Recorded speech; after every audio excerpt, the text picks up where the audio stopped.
What's up, guys, and welcome to another episode of the Bubba Speed Career Mode in MotoGP 20. I want to give a shout out to my dad. I want to dedicate this video to him because it is his birthday, and of course I wouldn't be doing this if it weren't for him, because he got me interested in the sport at a very young age. Of course, him being a former racer, we used to go go all around the southeastern part of the United States and go to track days and go to his races and stuff like that. And those are some of my most fond memories of living in the United States and growing up in general. So dedicate this video to him, and hopefully Bubba can give him a solid performance. But unfortunately, in qualifying, we did not do well at all.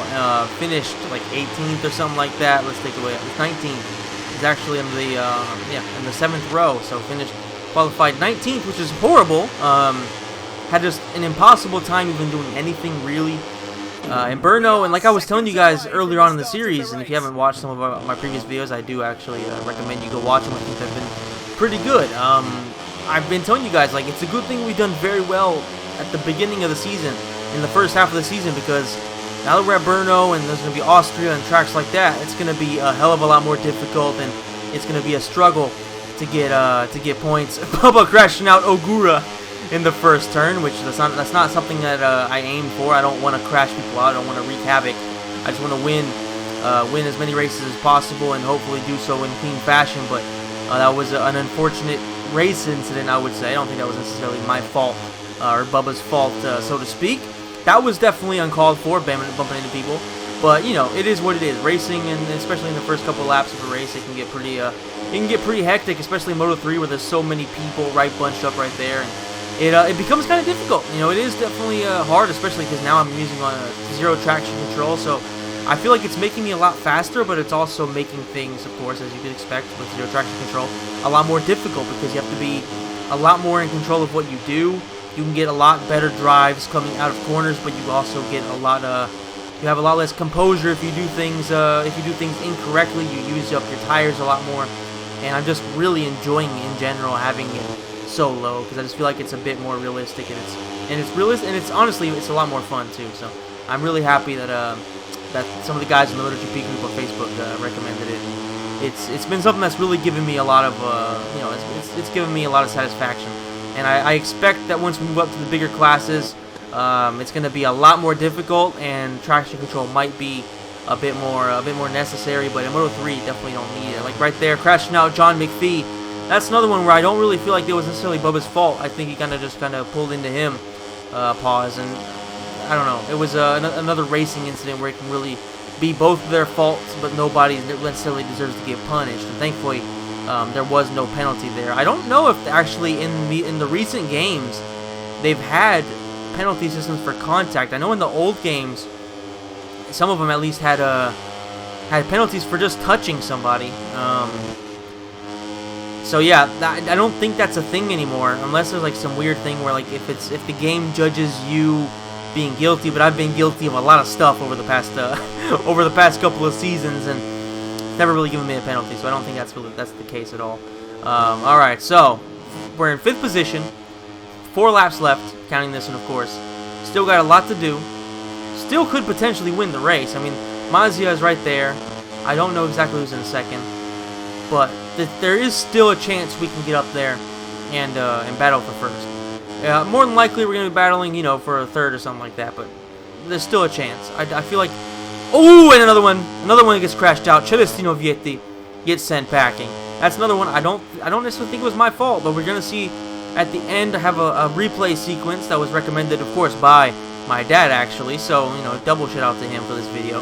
And we're going to see with a different camera angle whose fault it really was, whether it was Bubba or whether it was in any of the crashes throughout the race, if it was Bubba's fault or somebody else's. So it'll be interesting to see who ends up being the culprit in these scenarios. Arenas right now, I don't think he's a guy that's consistently been towards the front, but he's doing a good job keeping himself in 4th position. Foggia right there, he's been alright this season. Hasn't really been that much of a danger in terms of winning races. It seems like every time, or almost every time, he starts off really well in the race, and then he ends up losing 3 or 4 positions, and Masia, his teammate, finishes way above him. And fair enough, Foggia, he's definitely a talented guy. Whether or not he'll ever end up in MotoGP or Moto2 remains to be seen. Probably in Moto2, but MotoGP, a bit more difficult. Arenas, I don't think so. I don't know, you never know though. Like it's still early doors for a lot of these guys, and things can change in an instant. You know, it just takes one good season. Next thing you know, you're moving up and you're starting to get close to MotoGP. So who knows? All these guys could end up eventually being in MotoGP, especially because a lot of the top guys nowadays, you know, they're starting to get older. So another changing of the guard could be incoming. Oof! Almost crashed out. Almost crashed out. No, not McPhee. I was just talking about the guy, and my brain is so mush I already forgot his damn name. Arenas. Almost crashed him out. So Masia first, Mino second, Foggia third, Bubba fourth, Arenas fifth, Finati sixth, Antonelli seventh. Alright, so we're in a good spot right now, because yeah, we're a few positions behind Masia, but Antonelli, who's the guy who's in third place in the championship, he is behind us, and if he does end up finishing like 6th or 7th, then that's pretty much game over for his hopes of winning the title, as long as we finish in front of him. Ideally, we would win, of course, and get a massive gap, put together a massive gap between us and third place, and then it's just a matter of finishing around Masia for the rest of the season. Like, we don't have to win the races, we just have to stay around him. And of course we want to win, that's always a given, but we do know that we don't have to worry about it necessarily. So, talked a little bit about the championship and things like that. Talked a little bit of traction control. But let's go ahead and talk about Brno, the track. Now, this is a track that I've been struggling with for a long time. I've never been good at it. I've never been bad at it either, I would say. I don't think it's a track that I'm terrible at. But it's not one that I feel like if I don't win on it, then something strange happens. Those tracks are essentially Jerez, honestly, at this point, yes. Mugello for sure, Catalunya, Sachsenring, Valencia, maybe Phillip Island. Those are all tracks that I feel like if I don't, even Misano, I feel like if I don't win on them, there's something wrong. I made a mistake, something stupid happened, and I just had a bad performance. But tracks like Brno, sometimes I feel like even if I get a podium, that's a win. Which of course you can tell, like I'm struggling right now. I'm close to Foggia, and I'm close to Mino, and actually get past Foggia, not quite. Tried to go around the outside, diving in the inside, had plenty of space. He's forced to push wide, and we're now in third position. Mino is right there. We can still get him. So Brno, like I was saying, like it's a track that I don't feel like I excel at, but I also feel like I'm not horrible at. Let's see if we can dive in him. Pause. Definitely going after it. Almost crashing out Mino. Was a bit uncalled for, to be fair. He's going to try to get the inside line on us. He's not going to be able to. He might be able to get a good drive, though. I don't think so because we pushed him like that. So, alright, we should be able to cross the line in second position. Masia has the best lap of the race, and he's 3.8 seconds ahead. So we really have a lot of ground to make up in a lap and a half. Well, not a lap and a half, in 2 laps. Not going to be easy at all, especially because Masia's hauling ass. Seems like he's very confident right now. Maybe if he makes a mistake, I don't know if the AI really does that, if they like make mistakes up front. I don't think I've encountered it so far, because we've pretty much always been up front anyway. And if a mistake has been made, it hasn't really been something crazily costly. I would like to see if that maybe does happen, like the AI, you know, somebody's leading. Like right now, Masia is, what, 4 seconds ahead. It'd be kind of cool to see him just crash out. Not just for the sake of us winning the championship, but also for, you know, purely gameplay scenarios. Like anything can happen at any time if the AI does something like that. So that, I think, would be a very solid addition down the line. If it might already be in there, but like I said, I haven't seen it happen yet. So it doesn't really happen that often in real life either. If somebody is, you know, one of the top guys is up front, they don't usually make a mistake like that. So it does kind of make sense for them to be consistent, especially in Moto3 where the bikes aren't necessarily crazy hard to control. All right, so Brno, this is the part of the track where I actually do feel like I can make the most ground up. Like in the first sector. Especially like in qualifying and practice, and that's where you kind of notice it the most, because of course you're always tracking your lap time. You can see each sector, you know, if it's your personal best and stuff like that. And the first sector is one that I'm always really bad at. I think the best I've ever done is be within half a second of the guy who's on pole at the end of the first sector. Like that's not even good at all. That's horrible, but that's the best I'm able to do. I can never stay within a 10th or 2. I feel like if I can be within a 10th or 2, then I can probably get pole on the track, but because I'm actually okay at the second or third. Made a mistake there, but for the most part, I'm usually pretty confident on the second, third, and final sector in Brno. It's just the first one I make a lot of mistakes, and I don't know, it's just like it's that first turn that really gets me. I always end up either braking too hard or not braking enough and go flying wide, and I don't know, I just make a lot of mistakes in that first sector. It really bothers me.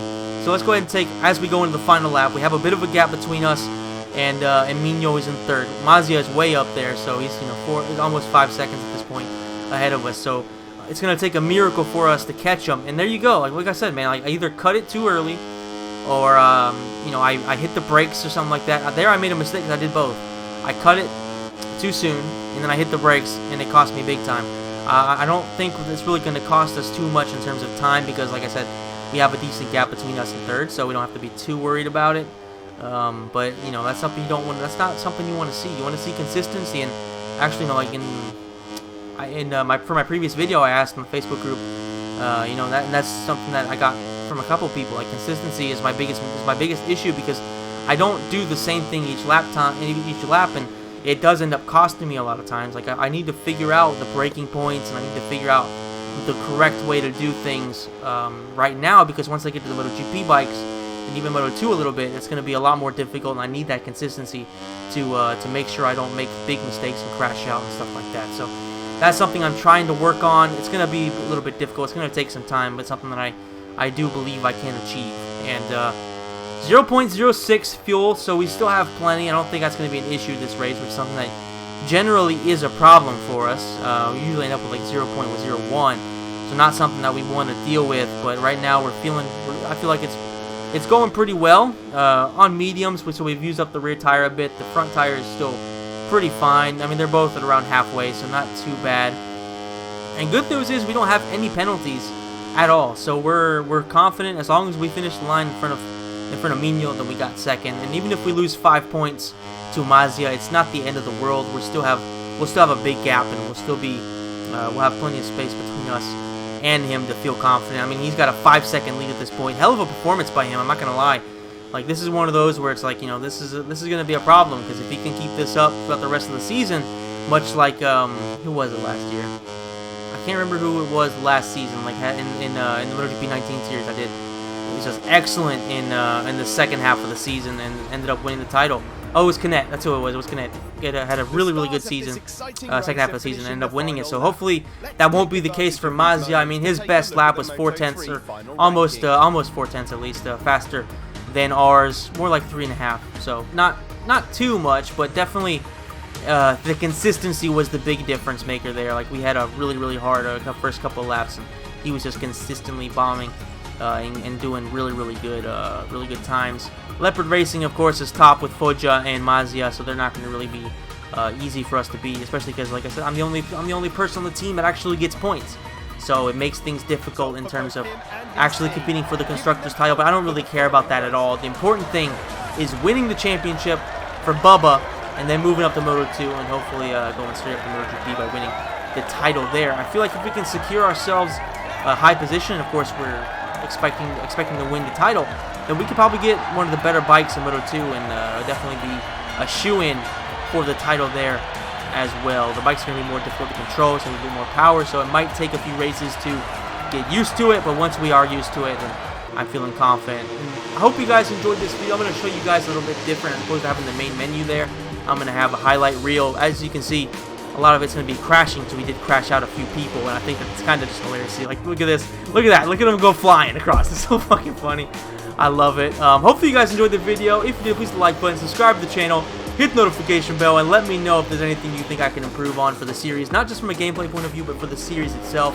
And as always, guys, thank you so much for watching, and once again, happy birthday, Dad. I'll see you in the next video.